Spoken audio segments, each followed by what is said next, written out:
दुर्योधन की मेवा त्यागी, साग विदुर घर खाई, सबसे ऊंची प्रेम सगाई। विदुर जी के घर गए और विदुरानी ने भगवान को बढ़िया छील छील के वो भाव में डूब गई और छिलके फेंकती जाती, फल फेंकती जाती और छिलका श्याम सुंदर को पकड़ाती जाती और भगवान छिलकों का भोग लगाते जाते। तब विदुर जी मेवा मिष्ठान लेके आए, विदुरानी से कहा तुमने क्या खवा दिया, ये खवाओ। जब भगवान ये सब खाने लगे तो भगवान ने खाते हुए कहा, विदुर जी जो स्वाद मुझे इन छिलकों में आया वो आपके मेवा मिष्ठान में नहीं है। क्यों? भाव का भूखा हूं मैं, भाव ही एक सार है, भाव से भज ले मुझे तो भव से बेड़ा पार। मैं भाव का प्रेमी हूं, मैं वस्तु को नहीं पसंद करता, मैं उस भाव को ग्रहण करता हूं। मैं वस्तु को ग्रहण नहीं करता, मैं भाव को ग्रहण करता हूं। भाव होना चाहिए, भाव होना चाहिए। भगवान ने विदुरानी के छिलके खाए और दुर्योधन की मेवा त्यागी। अब बताओ मैया भगवान खाते क्या हैं? क्या खाते हैं भगवान? बताओ मैया जी, मैया जी, ओ मैया बताओ भगवान क्या खाते हैं? भगवान वो चीज खाते हैं जो आप भगवान को भाव और श्रद्धा से समर्पित करते हैं। भगवान वो सब खाते हैं जो आप भाव से देते हैं, प्रेम से देते हैं। और यदि प्रेम से ना दें तो 56 भोग भी भगवान नहीं खाते। दुर्योधन के 56 भोग नहीं खाए पर विदुरानी के छिलके खाए। मानो भगवान कहते हैं पत्रम पुष्पम फलम तोयम यो मे भक्त्या प्रयच्छति। मेरा भक्त प्रेम से मुझे जो देता है मैं उसका भोग लगा लेता हूं, उसे ग्रहण कर लेता हूं। बस भक्त प्रेम से दे तो सही। भगवान प्रेम के भूखे हैं मैया जी। अच्छा मैया ये बताओ आप लोग किसकी भूखी हो?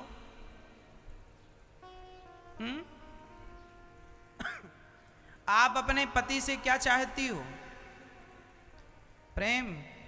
आपका पति कहे कि हमारे पैसे पूरे तुम रख लो, हमारा घर सब तुम ले लो, पैसा ले लो, घर वर सब ले लो, सब ले लो, पर हम तुमसे प्रेम नहीं करेंगे। हम तुम्हें घर दे सकते हैं, तुम्हें गाड़ी दे सकते हैं, सब दे सकते हैं, महीने का 50,000 दे सकते हैं, पर प्रेम नहीं करेंगे तुमसे।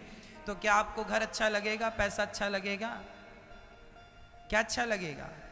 अरे एक स्त्री अपने पति से केवल प्रेम चाहती है, एक बेटा अपनी माँ से प्रेम चाहता है, एक माँ अपने बेटे से सिर्फ प्रेम चाहती है।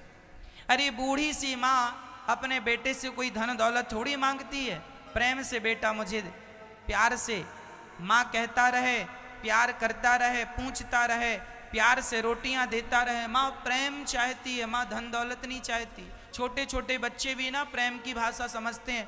छोटे से बच्चे को आप डांट दोगे ना रोने लग जाएगा, और प्रेम से पुचकारोगे तो हंसने लग जाएगा। प्रेम की भाषा तो छोटे छोटे बच्चे भी जानते हैं, हाँ या ना? 1 महीने का बच्चा भी प्रेम पहचानने लगता है, हाँ या ना? तो यदि आपको और हमको प्रेम चाहिए तो बताओ क्या भगवान को वस्तु चाहिए? भगवान को आप लोग क्या देते रहते हैं? आप लोग भगवान को मिठाई का डिब्बा देते रहते हैं, आप भगवान को फूलों का हार देते रहते हैं, आप भगवान को पैसा देते रहते हैं। ये चाहिए भगवान को? फिर क्या चाहिए? केवल प्रेम।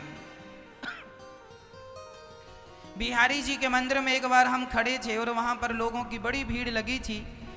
बिहारी जी का पर्दा बंद था और जैसे ही पर्दा खुला दर्शन शुरू हुए, एक सज्जन को मैंने अपनी आंखों से देखा कि उसके हाथ में 250 ग्राम के मिठाई का पेड़ों का डिब्बा था। उसने पूरा पेड़ों का डिब्बा बिहारी जी की तरफ फेंक दिया यूं।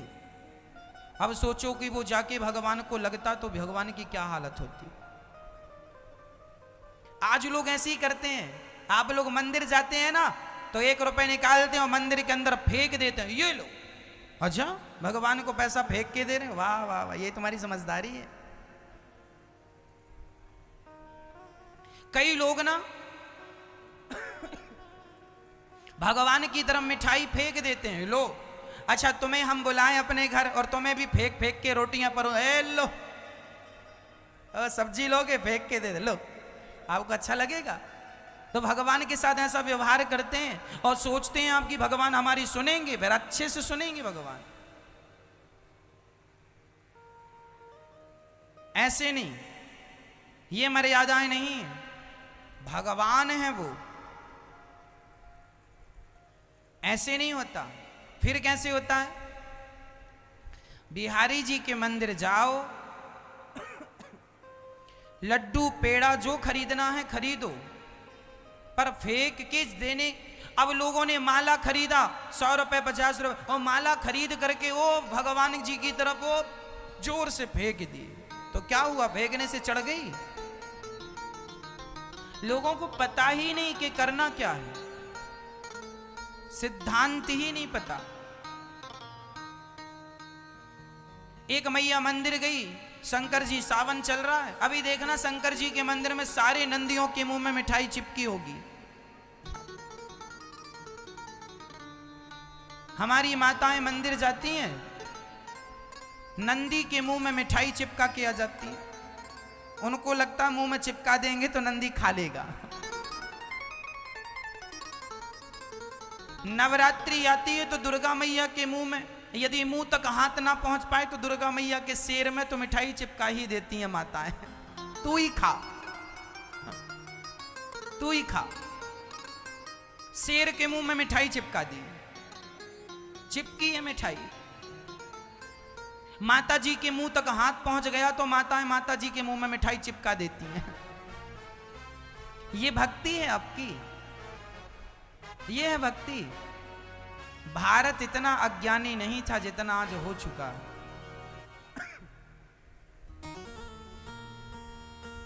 लोगों को सिद्धांत नहीं पता। लोग ना पूजा पाठ डर के मारे करते हैं, डर के, अरे ना करेंगे तो कहीं हमारा नुकसान। अरे आज हम आपको सही तरीका बताएंगे हर चीज का। भगवान कौन है पहले ये समझ लीजिए। बताओ, आप लोग मंदिर जाते हो ना बिहारी जी से मिलने, बताओ बिहारी जी आपके रिश्ते में क्या लगते हैं? कौन है बिहारी जी? कौन है आपके? आपका क्या रिश्ता है बिहारी जी से? बोलो मैया, मैया जी आप बताओ, भगवान आपके रिश्ते में क्या लगते हैं? क्या भगवान, भगवान कोई रिश्ता है ना? आप कहते हैं कि भगवान को हम भगवान के रूप में जानते ना, ये सिद्धांत सही नहीं है। फिर किस रूप में जाने और माने? बिहारी जी भगवान नहीं, फिर कौन है? त्वमेव माता च पिता त्वमेव, त्वमेव विद्या द्रविणं त्वमेव।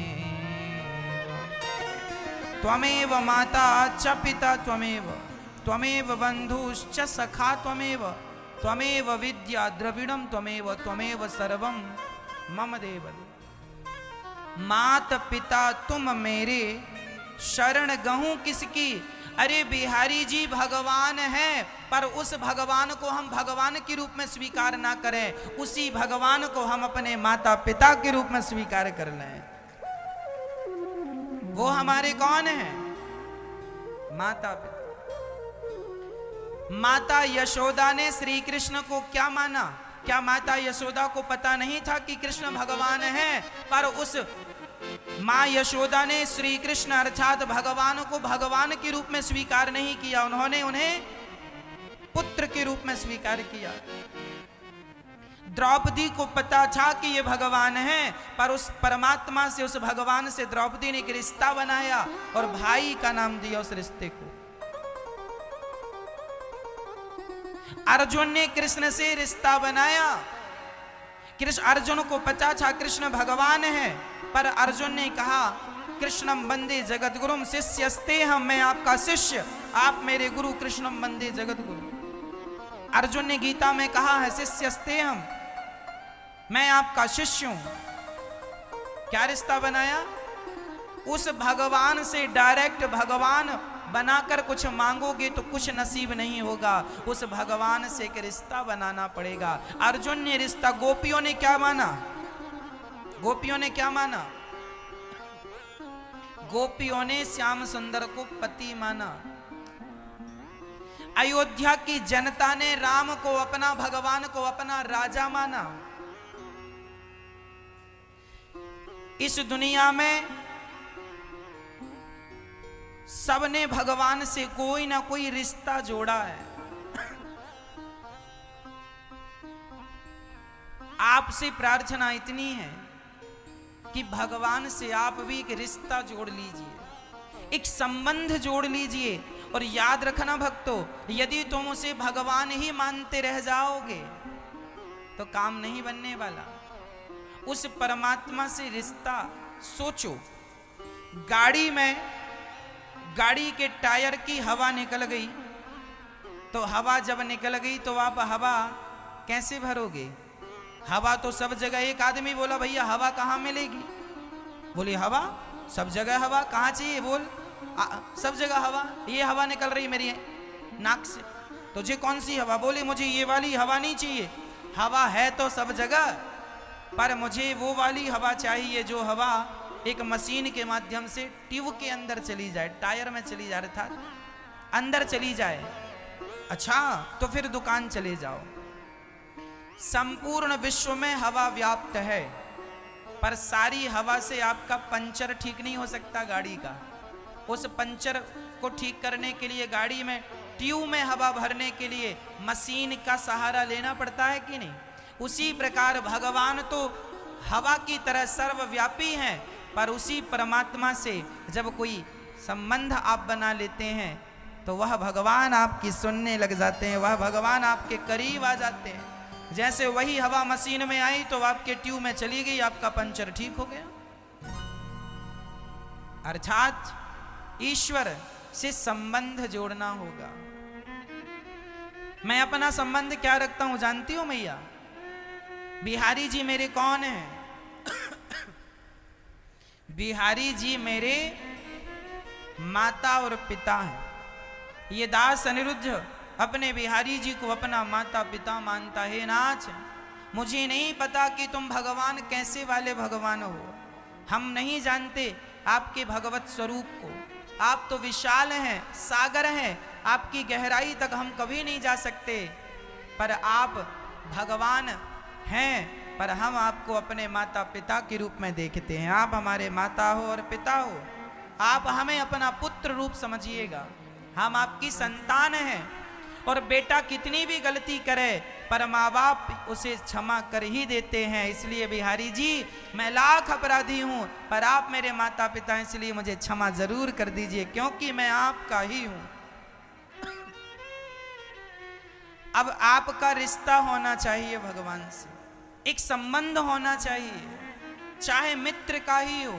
ब्रजवासियों ने मित्रता रखी भगवान से।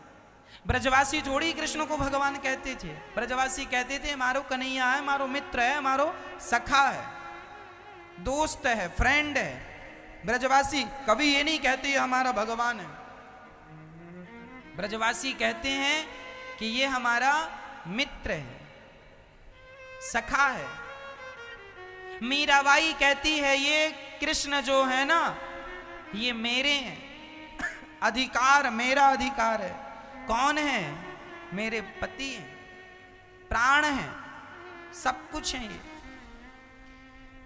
जब भी आप मंदिर जाओ तो फिर माला और मिठाई कैसे चढ़ानी चाहिए, एक छोटा सा एग्जाम्पल देकर सुनाता हूं। भगवान की पूजा दो प्रकार की होती है। एक पूजा होती है शारीरिक पूजा, जो शरीर से पूजा होती है, एक मानसिक पूजा होती है। मैं दोनों को लिए 5-5 मिनट निकाल के समझाता हूं। सबसे पहले शारीरिक पूजा हम विस्तार से आपको समझा दें। शरीर से भगवान की पूजा करना है, शरीर को भगवान के चरणों में समर्पित करना। जब शरीर समर्पित होगा तो धीरे से मन भी समर्पित हो जाएगा। अब आप कहेंगे कि महाराज मेरा मन तो बड़ा भटकता है। अभी आगे कपिल देव जी से माता देवहूति यही प्रश्न करेंगी, निर्विण्णाम नितराम भूमन सदिंद्रिय तर्षणात्, मेरा मन बड़ा अशांत है, मन बड़ा भटकता है, क्या करूं? तब कपिल देव जी कहेंगे, मां मन को शांत करने के लिए पहले शरीर को भगवान से जोड़ना होगा। एक बात बताओ, जब छोटा सा बच्चा स्कूल नहीं जाता तो मां क्या करती है? उसे जबरदस्ती गाड़ी में बिठा के रोता है, पर फिर भी मां भेजती है कि नहीं? पहली बार रोता रोता स्कूल गया, दूसरी बार जरा कम रोया, तीसरी बार जरा कम रोया, चौथी बार जरा कम रोया। धीरे धीरे बच्चे की आदत हो गई स्कूल जाने की, अब बिना रोते अब हंसते हंसते जाने लगा। पहले पढ़ने लिखने में बड़ी शैतानी मस्ती करता था, पर जब पढ़ाई लिखाई उसकी समझ में आ गई तो अपने से पढ़ने लग गया। उसी तरह पहली बार में मन नहीं लगता, मैया मन ना लगे सो मत लगने दो, शरीर को लगाओ। बच्चा स्कूल जाए, मन भले ना लगे पर स्कूल जाए जाए जाए जाए, धीरे धीरे जाते जाते मन लगता। पहले शरीर लगाओ, मन बाद में लग जाएगा। अब कुछ लोग कहते हैं महाराज जी मन ही नहीं लगता तो पूजा क्या करें? अरे पहले पूजा करो, मन लगेगा बाद में। सबसे पहले शारीरिक पूजा। हम अपने शरीर से सवेरे जल्दी स्नान कर लो, स्नान करके बड़े प्रेम से शुद्ध आसन पर बैठ जाओ, और आपके घर में जो गोपाल जी हैं, लड्डू गोपाल जी, सालिग्राम जी, सबसे पहले बड़े प्रेम से एक थाली उठाओ, उस थाली में सुंदर सा कमल दल बनाओ और ठाकुर जी को पधराओ और भगवान को स्नान कराओ।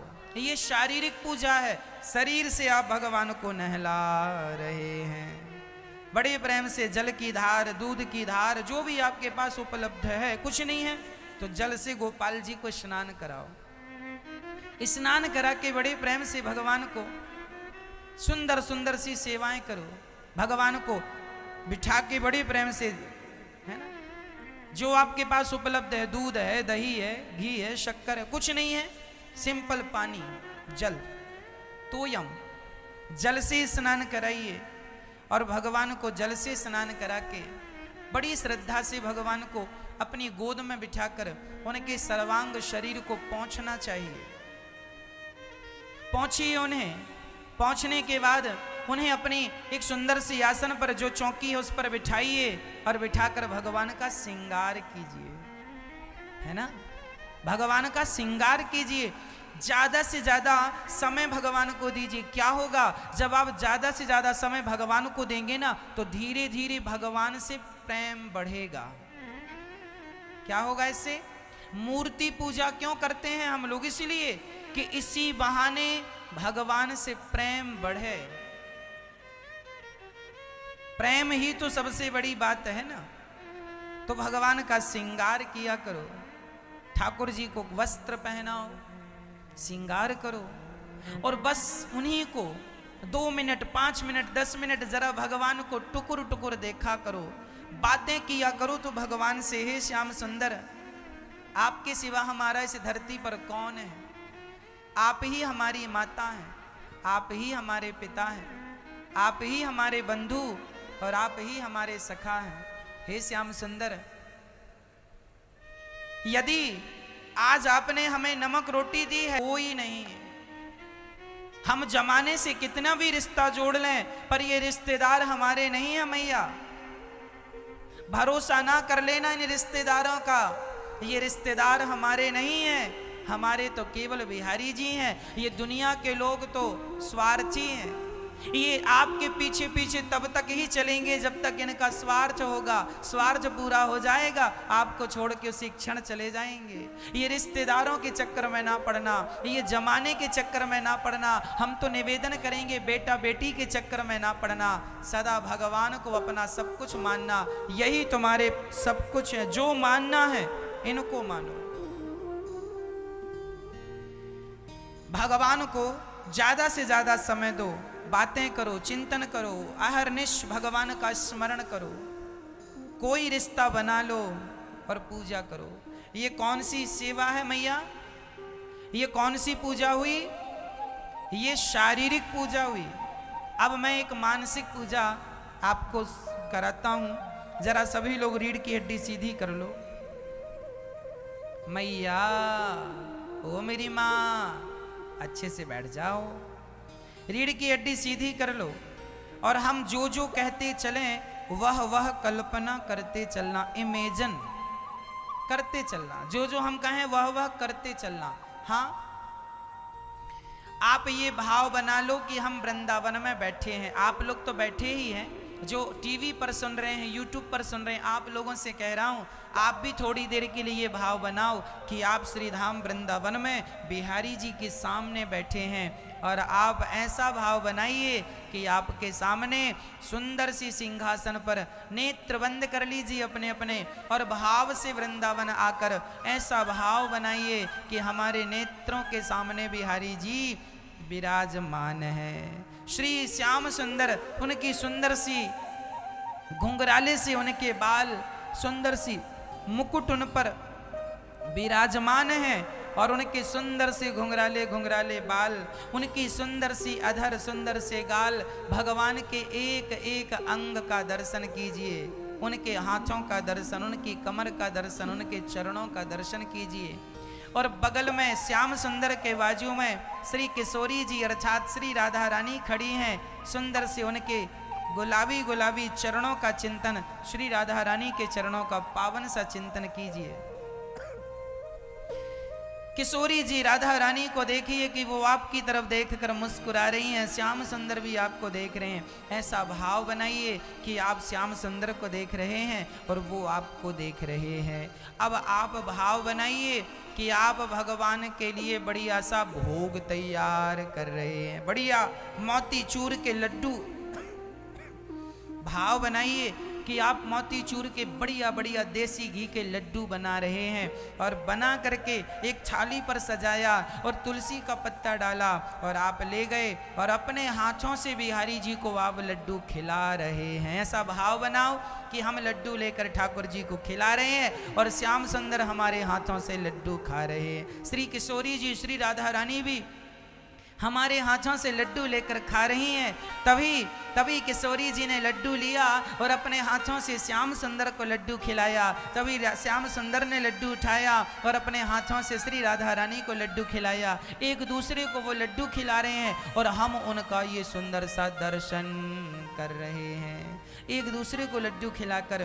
तभी ठाकुर जी को थोड़ा सा पानी पिलाया और बढ़िया सा दूध, गाढ़ा गाढ़ा दूध बढ़िया सा चूल्हे पे चढ़ा के कढ़ाई पे डाल के मिश्री डाल के जरा औंट करके जरा गाढ़ा किया, और वो गाढ़ा सा दूध जरा ठंडा किया और गुनगुना दूध जब किशोरी जी को दिया, श्री राधा रानी और श्याम सुंदर वह दूध पी रहे हैं और हम टुकुर टुकुर उनका पावन सा दर्शन कर रहे हैं। उनके चरणों का, उनके मुख का, उनके नेत्रों का, उनके अधर का, उनके गालों का, भगवान की भुजाओं का, प्रत्येक अंग का दर्शन बड़े प्रेम से कर रहे हैं।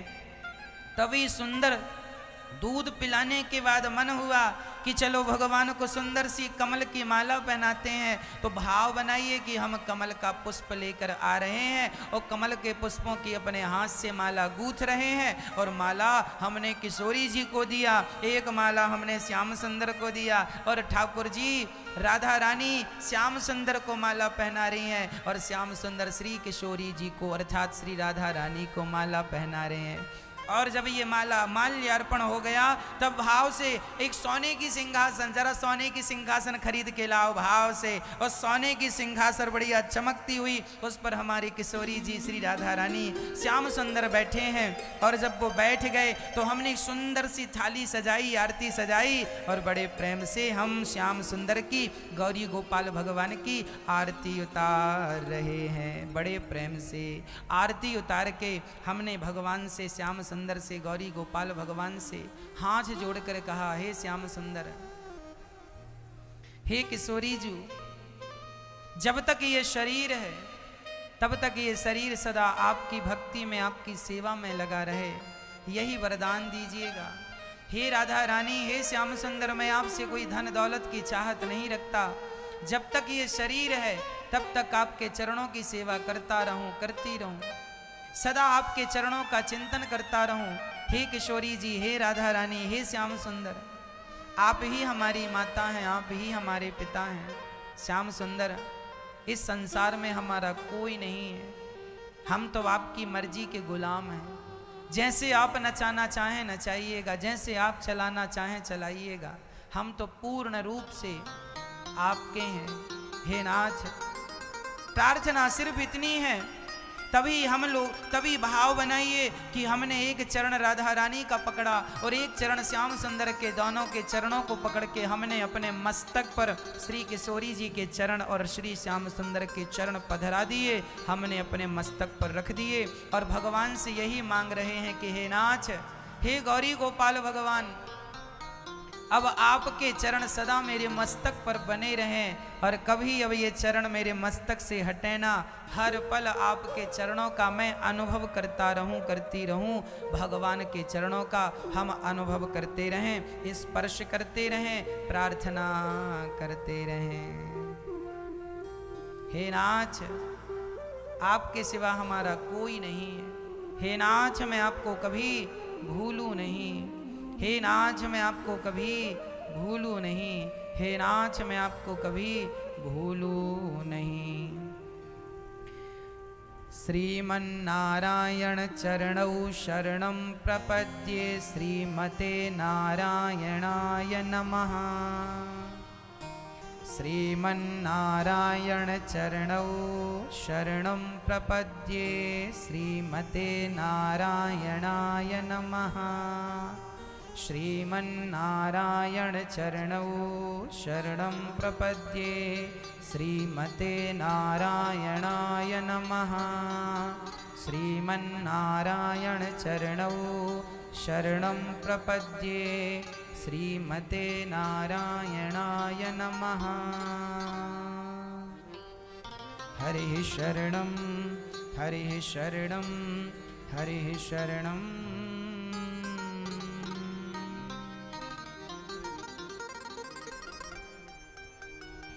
भगवान के पास जाना है तो तन के माध्यम से नहीं जाया जा सकता। भगवान के पास जाना है तो मन के माध्यम से जाया जा सकता है। अब बताओ, हमने भाव से भगवान को लड्डू खवाए, आप लोगों ने खवाए कि नहीं? किस किस ने खवाया? चाँद उठाओ। अभी भाव से हमने बोला ना ठाकुर जी को लड्डू खिलाओ, तो आपने खवाया कि नहीं? ये कौन सी पूजा थी? ये मानसिक पूजा थी, इसमें कोई खर्चा नहीं होता। अब आप लोग बिहारी जी के मंदिर में लड्डू फेंक रहे हैं, ये फेंकना नहीं है, खड़े होकर 2 मिनट भाव बनाना है कि हम बिहारी जी को एक लड्डू निकालो और भाव बनाओ कि ठाकुर जी को लड्डू खिला रहे हैं। लड्डू खा लिया, वो लड्डू आप अपने डिब्बे में रख लो, अपने घर ले जाओ, वही प्रसाद बन गया जो भगवान को समर्पित हो गया, वो प्रसाद है। आपने माला खरीदी, हार खरीदा, भाव बनाओ कि भगवान को हम समर्पित। अभी हमने भाव से माला भी समर्पित की ना, तो भाव से कर दिया ना, वो प्रसादी हो गई, वो भाव ही है। फेंक दिया तुमने यूं करके तो चढ़ेगा, ऐसी बात नहीं है। जो भाव से तुमने समर्पित किया वो चढ़ गया। इसलिए मैया, क्या चाहिए भगवान को? भाव चाहिए। भाव का भूखा हूं मैं। एक बार श्री हरिदास जी महाराज निधि वन में भगवान का चिंतन कर रहे थे। एक सत्य घटना मैं आपको सुनाने जा रहा हूं। हरिदास जी महाराज का नाम सुना है, जिन्होंने बिहारी जी को प्रकट किया है। ये हरिदास जी कौन है? जिन्होंने बिहारी जी को निधि वन से प्रकट किया। श्री हरिदास जी निधि वन में बैठे बैठे एक दिन आंख बंद किए, भगवान कृष्ण का और प्रियतमा अर्थात श्री राधा रानी का, प्रिया और प्रियतम दोनों का ध्यान कर रहे थे। तभी हरिदास जी का एक चेला, एक शिष्य आया और वो बहुत बड़ा व्यापारी था, इत्र का व्यापारी था। तो अपने गुरु जी अर्थात हरिदास जी के लिए इत्र की शीशी लेके आया, डिब्बी। जब इत्र लाया तो इत्र वो लेकर जाने लगा। हरिदास जी ध्यान मग्न थे, आंखें बंद थी, भाव में डूबे थे। तो सेठ जी ने अपने, अच्छा सेठ को लगा कि शायद इत्र पकड़ाऊंगा तो इनकी समाधि खुल जाएगी। तो सेठ जी ने अपना हाथ श्री हरिदास जी के इत्र हरिदास जी के हाथों में दे दिया। अब जैसे ही वो इत्र हरिदास जी के हाथों में आया, उसी समय ध्यान मग्न हरिदास जी डिब्बी का ढक्कन खोलते हैं और सारा इत्र वहीं पर गिरा देते हैं। सेठ जी को बड़ा बुरा लगा, इतना महंगा इत्र गुरु जी को लाया और गुरु जी ने तो जमीन में गिरा दिया। राम राम राम, गुरु जी को कीमत नहीं पता इसकी। अब वो चेला बैठ गया सेठ जी। 1 घंटे बाद जब हरिदास जी का ध्यान खुला तो उसने कहा, हमें आपसे शिकायत है। कौन सी? हमने आपको इतना महंगा इत्र दिया और आपने यहाँ निधि वन में गिरा दिया सारा इत्र। तब हरिदास जी समझ गए कि इसे सच्चाई बतानी ही होगी। तब हरिदास जी उस आदमी का हाथ पकड़ के बिहारी जी के मंदिर में लेकर आए और वही इत्र की खुशबू बिहारी जी के मंदिर से आ रही थी। वो हैरान हो गया, महाराज ये इत्र की खुशबू तो आपने वहां पे गिराया निधि वन में, और ये बिहारी जी के मंदिर से कैसे आ रही है? तब हरिदास जी ने कहा, जब तुमने मेरे हाथ में वो इत्र की शीशी पकड़ाई, उसी समय मैं भाव से श्री राधा रानी और श्याम सुंदर दोनों होली खेल रहे थे और मैं होली का दर्शन कर रहा था। श्याम सुंदर ने पिचकारी भरी और राधा रानी के ऊपर छोड़ी, तभी राधा रानी का रंग खत्म हो गया, पानी पानी रहा। तब तुमने उसी समय इत्र पकड़ा दिया, तो मैंने राधा रानी की बाल्टी में वो सारा इत्र डाल दिया और राधा रानी से कहा कि वो गुलाल डाल रहे हैं, रंग डाल रहे हैं, जरा आप खुशबू से भरा पानी श्याम सुंदर के ऊपर छोड़िए। तो राधा रानी ने बिहारी जी के ऊपर वो इत्र से भरी पिचकारी छोड़ी। तो हरिदास जी ने इत्र गिराया कहाँ? निधि वन में। और गिराते समय भाव क्या था कि हम बिहारी जी के लिए गिरा रहे हैं। तो राधा रानी पिचकारी में भर के मार रही हैं। तो देखो, जब भाव ये था कि ये बिहारी जी तक जाए, तो लो वही खुशबू बिहारी जी के मंदिर से आ रही है कि नहीं, मतलब तेरा इत्र गिरा नहीं है, वो भगवान तक पहुंच गया। ये है मानसिक पूजा। हम शरीर से कहीं हो पर मन से भगवान के श्री चरणों से जुड़े रहें। भगवान के श्री चरणों से, हे नाथ मैं आपको कभी भूलूं नहीं, आप हमारे सब कुछ हैं, सब कुछ आप हमारे हैं। हमें तो ये भी नहीं पता कि पूजा कैसे करें, पाठ कैसे करें, कुछ भी, हम तो अज्ञानी हैं, पर जैसे हैं सरकार आपके हैं, है ना। ये भाव की बातें हैं भक्तों। भगवान को पाना हो तो भाव की पूजा किया करो, है ना। कपिल श्री मैत्री जी ने विदुर जी को कहा कि भगवान नारायण के नाभि से कमल निकला, कमल में ब्रह्मा जी उत्पन्न हुए, ब्रह्मा जी ने सनकादियों को प्रकट किया और फिर 12 भगवान उत्पन्न हुए जिन्होंने हिरण्याक्ष नाम के दैत्य को मार के पृथ्वी की स्थापना की। बोलिए 12 भगवान की। उसके बाद ब्रह्मा जी के शरीर से मनु और शत्रुपा का प्राकट्य हुआ। मनु शत्रुपा ने सृष्टि की, तो मनु शत्रुपा की 3 बेटियां और 2 बेटे हुए। 3 बेटियां आकुति, देवहूति, प्रसूति। आकुति का विवाह रुचि प्रजापति से हुआ, देवहूति का विवाह करदम जी से हुआ। करदम जी की बेटी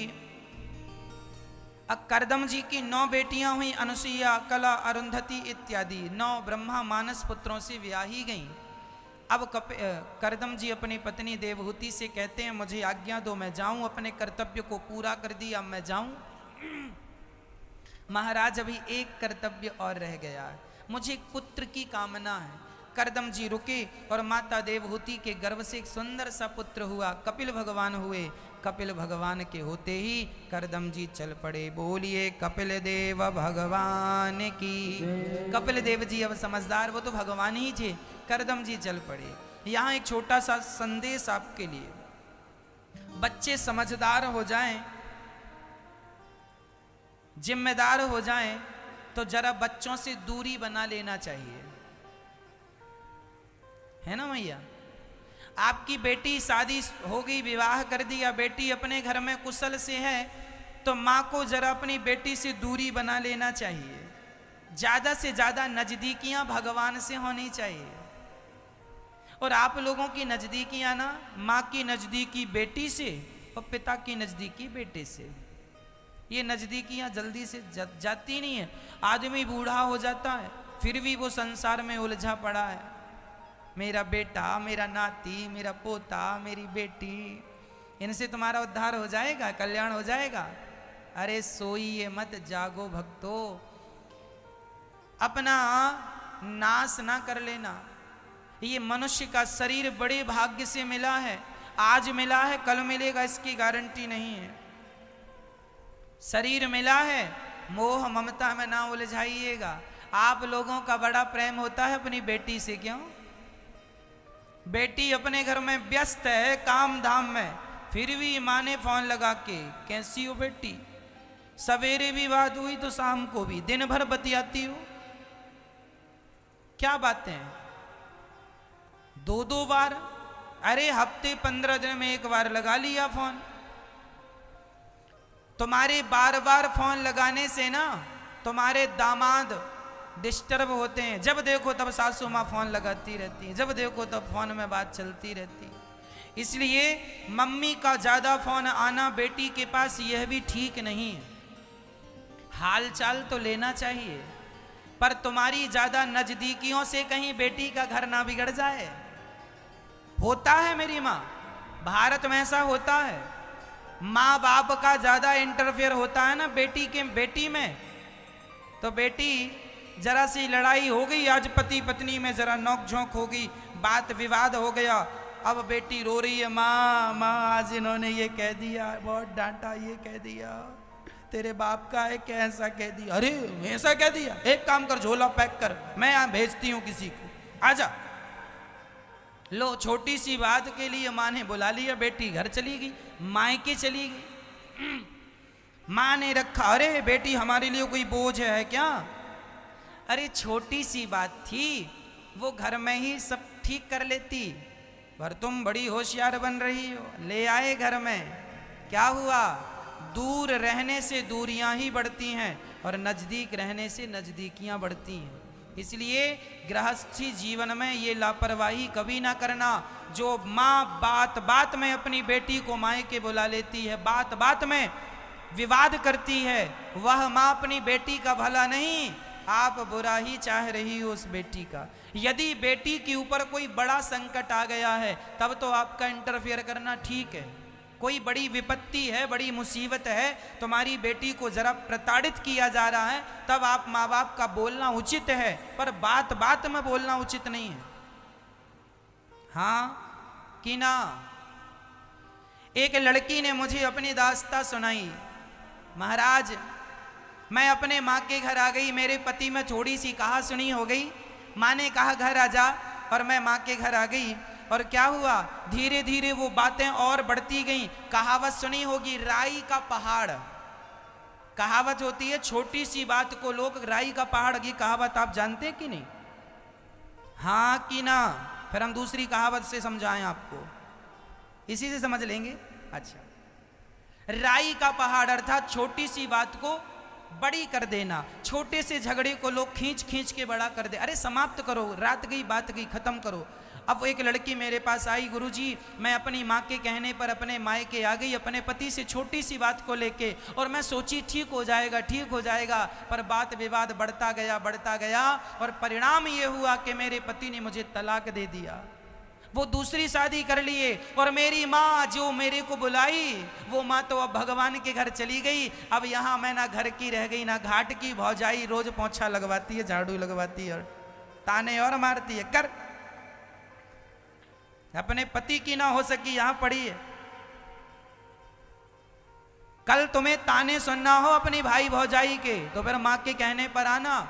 ना तुम्हारी मां साथ देगी ना भाई भौजाई साथ देंगे। साथ देगा तो पति ही साथ देगा, और साथ देगी तो पत्नी ही साथ देगी। इसलिए दोनों को तालमेल बना के रखना चाहिए। इसी में तुम्हारी समझदारी है।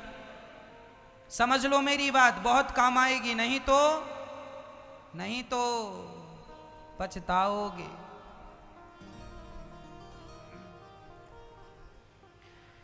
हाँ, और जो लोग बेटा बेटा करते हैं, मेरा बेटा, वो भी समझ लो, ना बेटा काम आएगा ना बेटी काम आएगी।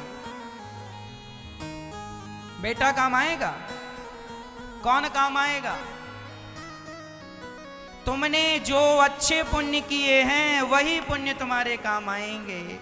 बेटा तो चिता में जला के चला आएगा, बेटी तो आके रो धो के चली जाएगी, पड़ोसी तो तेरे ही खा के चले जाएंगे। तुम्हारा क्या, जो तुमने पाप किया है अब उसका दंड भोगना पड़ेगा। मान मेरा कहना, नहीं तो पछताएगा। ये मिट्टी का खिलौना मिट्टी में मिल जाएगा। भक्तों, धनानि भूमौ पशवश्च गोष्ठे, नारी गृहद्वारि जनः श्मशाने, देहश्चितायां परलोके मार्गे, धर्मानुगो गच्छति जीव एकः। ये बताओ, आपके साथ क्या जाता है? हमारे साथ कौन जाएगा? आप हमसे बड़ा प्यार करते हैं, तो क्या आप हमारे साथ जाने को तैयार हैं? कहो जी, जाओगे? नहीं। आप अपने बेटे से बहुत मेरा बेटा, नाती, पोता जी, जिनसे तुम प्यार कर रहे हो ये तुम्हारे संग नहीं जाएंगे।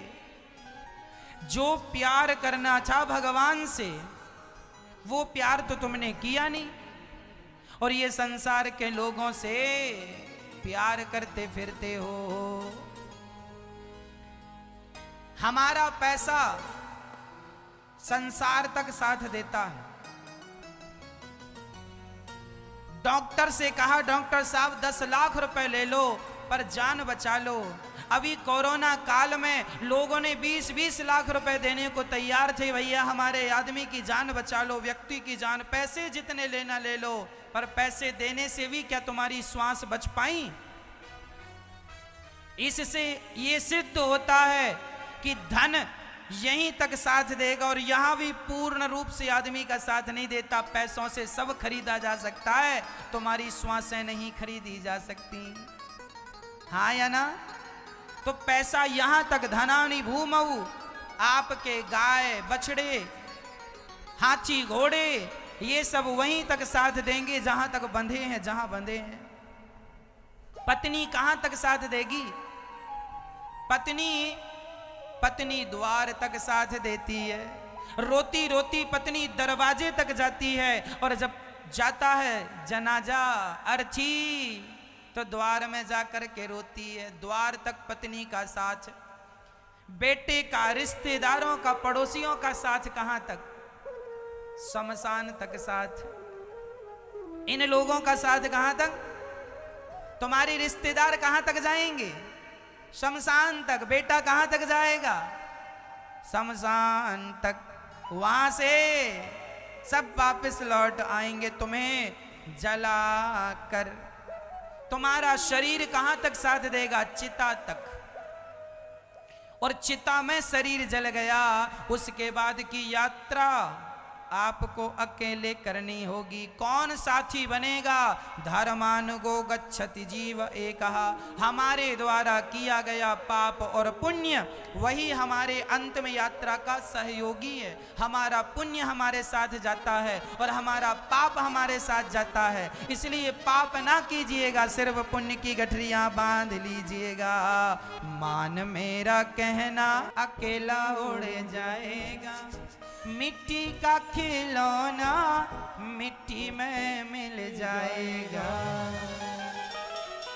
ये शरीर पूरा होगा मेरी माँ, शरीर पूरा हो उसके पहले अपना भजन पूरा कर लो, भगवान को याद कर लो। बेटी और बेटों की तरफ ज्यादा ना देखा करो, भगवान की तरफ ज्यादा देखा करो, बिहारी जी की तरफ ज्यादा देखा करो। अब वही हम सबके सहारे हैं।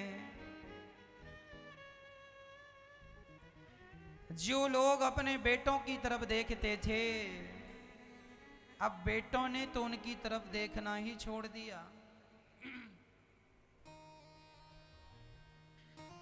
गौरी गोपाल वृद्धाश्रम में माताएं रहती हैं। यदि बेटों ने अपनी माओ की तरफ देखा होता तो इन माओ को यहां आने की क्या जरूरत थी। आजकल तो बेटों ने माओ को देखना छोड़ दिया और मां बेटों की तरफ देखती है, बेटी की तरफ देखती है। आप लोग ना दुनिया वालों से संबंध ज्यादा रखते हैं। एक मैया वृंदावन में रहती थी और वो रहती वृंदावन में और दिन भर बात करती अपनी कहीं बेटी से, कहीं पोते से, कहीं नाती से, कहीं किसी से। तो ये है तो वृंदावन में, पर देख किसकी तरफ रही है? अपने परिवार की तरफ। इसलिए प्रार्थना करता हूं मेरी मां, ये जो तुम्हारी मोह ममता है इससे तुम्हारा कल्याण नहीं होने वाला।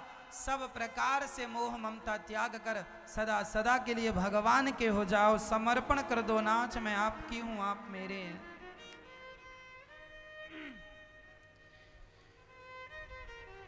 जीवन में जो हम पुण्य करते हैं वो हमारा है। हमने 4 बच्चे पैदा किए वो हमारे नहीं हैं। 2 बेटियां पैदा की वो हमारी नहीं है। वो जिनकी थी सो वो लेके चले गए, दामाद की थी सो लेके चले गया, बेटा अपनी पत्नी को लेके चला गया। तुम्हारा अपना सिर्फ वही बचा जो तुमने पुण्य किया था। किसी के भूख में आपने भूखे को रोटी खिला दी, किसी प्यासे को पानी पिला दिया, किसी की सेवा कर दी, वो पुण्य आपका बचा, वो आपका रहा। इसके अतिरिक्त अब आपका बचा ही क्या है? इसलिए कहा करता हूं भगवान माता देवहूति के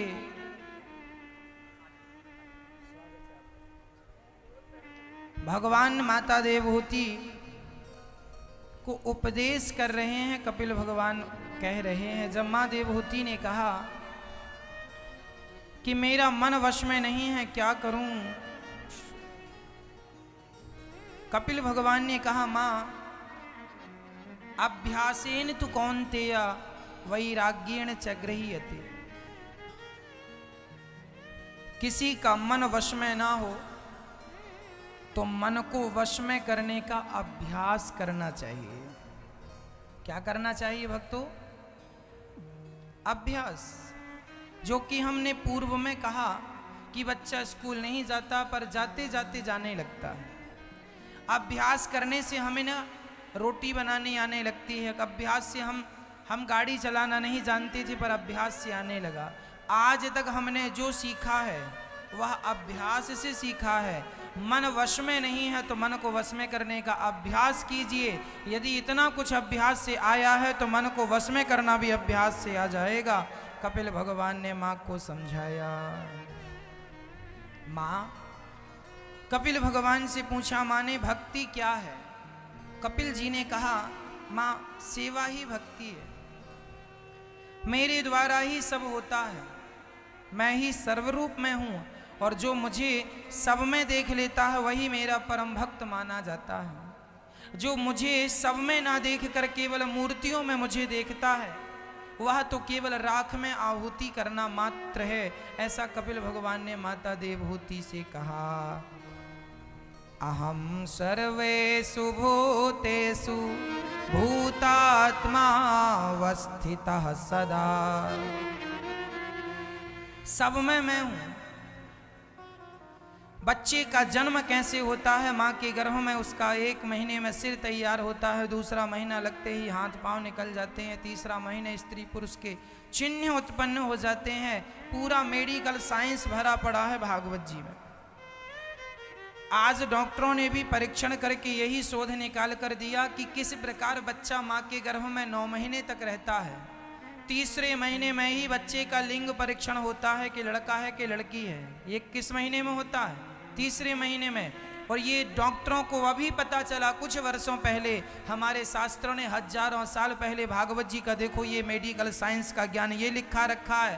पहले 1 माह में बच्चे का सिर तैयार होता है, दूसरे महीने में हाथ पांव, तीसरे महीने में स्त्री और पुरुष के चिन्ह उत्पन्न होते हैं। ये भागवत जी में हजारों साल से पढ़ते चले आ रहे हैं, डॉक्टरों को अभी पता चला है। शास्त्र ही हमारे साइंटिफिक है। साइंस कहां से निकला है? शास्त्रों से निकला है। हमारे शास्त्रों से ही साइंस तैयार हुआ। विज्ञान, ज्ञान, फिर विज्ञान।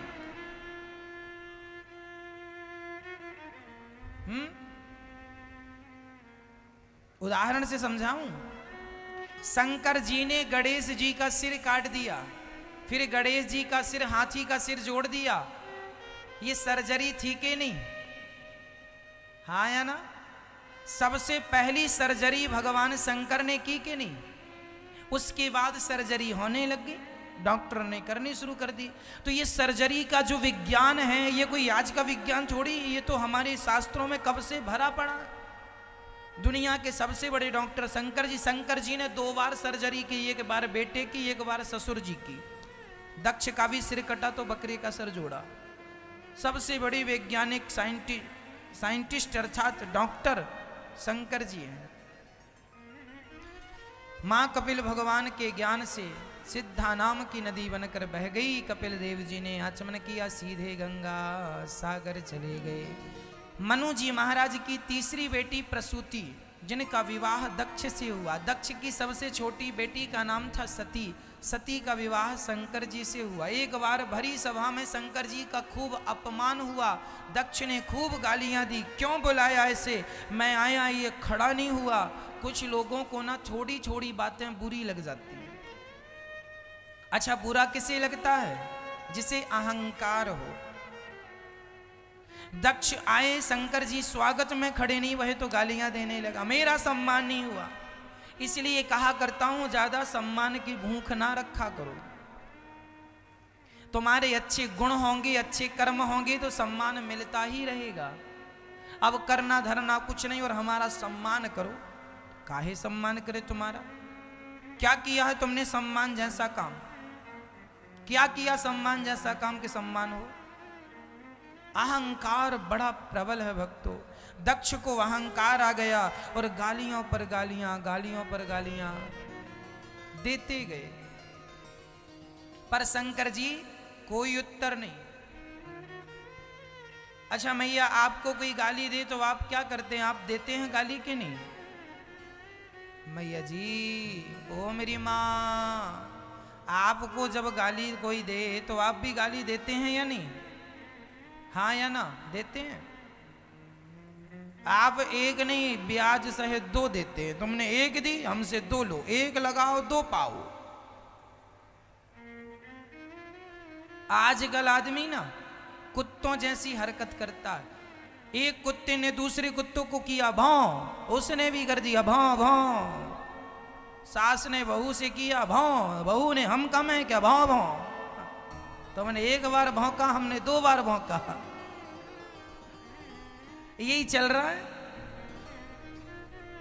तुमने हमें गाली दी, हमसे भी ले लो। क्या होगा इससे? समाधान हो जाएगा? शंकर जी चुप रहे। कोई कितनी भी गालियां दे, हमें उस गालियों का उत्तर नहीं देना चाहिए। एक बात बताओ, कुत्ता यदि आपको काट ले तो क्या आप भी कुत्ते को काट के अपना हिसाब बराबर करेंगे? आप तो नहीं काटते ना कुत्ते को, फिर क्या करते? इंजेक्शन लगवा के अपना इलाज कर लेते हैं। सामने वाला हमें गालियां दे रहा है और यदि हमने भी उन्हें गालियां दे दी तो फिर उनमें और हम में अंतर क्या रह जाएगा? वो मूर्ख हैं तो फिर हम भी तो मूर्ख ही हो गए ना गाली देके, फिर क्या परिचय है हमारा? अब आपने हमें गाली दी और ये दास अनिरुद्ध ने भी आपको गाली दे दी। एक अनपढ़ आदमी था, एक पढ़ा लिखा आदमी था। अनपढ़ ने पढ़े लिखे को गालियां दी तो पढ़े लिखे ने भी अनपढ़ को गालियां दी। तो अब ये बताओ इनमें से कौन पढ़ा लिखा और कौन अनपढ़ है? दोनों ही अनपढ़ हो गए। समझदारी का परिचय कब देंगे? आज विडंबना यही तो है कि लोगों की पढ़ाई डिग्रियों में है, आजकल की पढ़ाइयां स्वभाव में नहीं है। पहले की पढ़ाई डिग्रियों में नहीं होती थी, पहले की पढ़ाई उसके नेचर में दिखती थी, स्वभाव में दिखती थी। उसका व्यक्तित्व देखकर पता चलता है कि ये कितना पढ़ा लिखा और कितना मूर्ख है। आदमी का स्वभाव बताता है, उसकी शालीनता बताती है, ये कितना अच्छे घर का आदमी है, कितना पढ़ा लिखा है, कितना संस्कारी है। पर आजकल तो लोग पढ़े लिखे लोग उद्दंडता करते हैं। उन्हें पता ही नहीं कि अपनी माँ से, अपने पिता से, अपने से बड़ों से कैसे बात करनी है। कोई सलीका नहीं है बातचीत करने का। और इनके पास डिग्रियां पीएचडी की रखी हैं, घर में जंग खा रही हैं। डिग्री पीएचडी की है पर बोलने का तरीका नहीं है, तमीज नहीं है बिल्कुल। पहले की पढ़ाई ऐसी नहीं थी। पहले की पढ़ाई क्या थी? जब दशरथ जी, जब राम जी जब पढ़ लिख कर अपने घर गए तो राम जी को कोई डिग्री नहीं मिली थी। राम जी जब पढ़कर गए तो पढ़कर जब घर गए तो क्या हुआ? बोले प्रातः काल उठ के रघुनाथा, मात पिता गुरु ना वही माथा। जब राम जी पढ़कर आए तो सवेरे जल्दी उठने लग गए और जल्दी उठ के अपने माता पिता और गुरु जी को प्रणाम करने लग गए। उनके स्वभाव में पढ़ाई झलकने लगी, दिखने लगी कि ये पढ़ा लिखा है। माँ बाप को अब झुक के प्रणाम करने लगा है, बोलने का तरीका आ गया है, समझने का तरीका आ गया है, निर्णय लेने का तरीका आ गया है। जीवन में तजुर्बा जब बढ़ जाए समझ लेना कि पढ़ाई पूरी हो गई। अनुभव जब बढ़ जाए तो समझ लेना पढ़ाई पूरी हो गई। आजकल विडंबना यही है, डिग्रियों में पढ़ाई है, नेचर में कोई पढ़ाई नहीं है। बहू बहुत पढ़ी लिखी है पर सास की इतनी सी बात बर्दाश्त नहीं कर पाती, बड़ी पढ़ी लिखी है, सब किया उसने, डबल एमए करके आई है, वो पीएचडी भी कर रखा उसने, पर इतनी सी बात बर्दाश्त नहीं होती। तो क्या यही आपकी पढ़ाई है? यही आपकी शिक्षा है? अरे विद्या हमें क्या देती है? विद्या ददाती विनयम, विद्या हमें नम्र बनाती है। यदि पढ़ लिख कर भी तुम नम्र ना बने तो फिर पढ़ाई लिखाई किस काम की? फलदार पेड़ हमेशा झुकता है, आम का पेड़ झुक जाता है, फल लगते हैं तो बबूल का पेड़ कभी नहीं झुकता। जो झुक जाता है वही पढ़ा लिखा है, जो ना झुके वो तो बबूल कांटों से भरा है। यदि फलों से भरना है तो झुकना सीखना पड़ेगा। बाल्टी कुएं में उतरती है तो झुकती है तो भर के आती है, और ना झुके तो कुआं बूंद भर पानी नहीं देता, जा वापस। झुक जाइए, यही तुम्हारी पढ़ाई है, यही तुम्हारी शिक्षा है। शंकर जी कोई उत्तर ना दिए। ससुर जी का दिमाग खराब है, गाली दिए जा रहे हैं। शंकर जी बोले हम क्यों इनके मुंह लगे, ये तो पागल हैं, हम भी पागल हो जाएं। शंकर जी चुपचाप उठकर चले गए। श्रापा श्रापी की हुई, एक दूसरे को श्राप दिया। शंकर जी बोले चलो। दक्ष ने कनखल में यज्ञ किया, फिर शंकर जी को नहीं बुलाया, पर माता सती उस यज्ञ में आई। और जब पति शंकर जी का अपमान देखा, मां सती जलकर भस्म हो गई। वही सती पार्वती बन के प्रकट, वहीं फिर शिव जी पार्वती जी का विवाह हुआ। एक बात बताओ, भगवान श्री कृष्ण ने शिशुपाल की कितनी गालियां सुनी? बोलो 100। और 100 गालियां सुनकर सिर काट दिया कि नहीं? जो भगवान 100 गालियां सुनने पर सिर काटते हैं, क्या वो पहली गाली पर सिर नहीं काट सकते थे? काट सकते थे, तो क्यों नहीं काटा? भगवान ये कहना चाहते हैं, मैं भगवान होके 100 गालियां सुन सकता हूं, तो तुम इंसान होके 10-20 गालियां तो सहन कर लेना। गालियां सहन कर लोगे, बात पचा लोगे तो रिश्ते निभा पाओगे, और बर्दाश्त नहीं करोगे तो रिश्ते तुमसे निभेंगे नहीं। इसलिए जरूरी नहीं है कि सामने वाले ने हमें गालियां दी तो हम भी गालियां दें। एक आदमी ने दूसरे के घर में कचरा फेंक दिया, तो जिसके घर में कचरा फेंका उसने झाड़ू लगाई, कचरे को डस्टबिन में डाला, आम, अंगूर, केला, सेब, संतरा निकाला, टोकनी तैयार की और पड़ोसी के घर चला गया जिसने कचरा फेंका था। उसने दरवाजा खटखटाया, भाई साहब जरा खोलिए। उसने खोला, अरे लगता है आप हमसे झगड़ा करने आ गए, बदला लेने आ गए। उन्होंने कहा, ना, आपने हमारे घर में कचरा फेंका, हम आपसे बदला लेने नहीं आए, ना गालियां देने आए, हम आपको ये मधुर मधुर मीठे मीठे फल देने आए हैं, हमारे गांव से आए हैं, जरा आप भी चखिएगा। उसने कहा, भाई मैं तो पानी पानी हो गया, मैंने तुझे कचरा दिया और तू मुझे फल दे रहा है। तब इस व्यक्ति ने बड़ा प्यारा जवाब दिया, मेरे भाई तेरे पास देने के लिए कचरा था तो तूने मुझे कचरा दिया, मेरे पास देने के लिए तेरे लिए फल थे सो मैंने फल दिया। जिसके पास जो होता है वही देता है। आपके पास गालियां हैं तो आप मुझे गालियां देंगे, और मेरे पास कथा है तो मैं रोज आपको 3.5 घंटे कथा सुनाता हूं। जिसके पास जो है वो दे रहा है। आपके पास क्या है? दिन भर बक बक बक बक बक बक करते रहते हो, यही तुम्हारे पास है। दिन भर निंदा चुगली करते रहते हो, यही तुम्हारे पास, यही तुम्हारा धन है। जो है सो बांटते रहते हो। लो भैया निंदा सुनो, फलाने की चुगली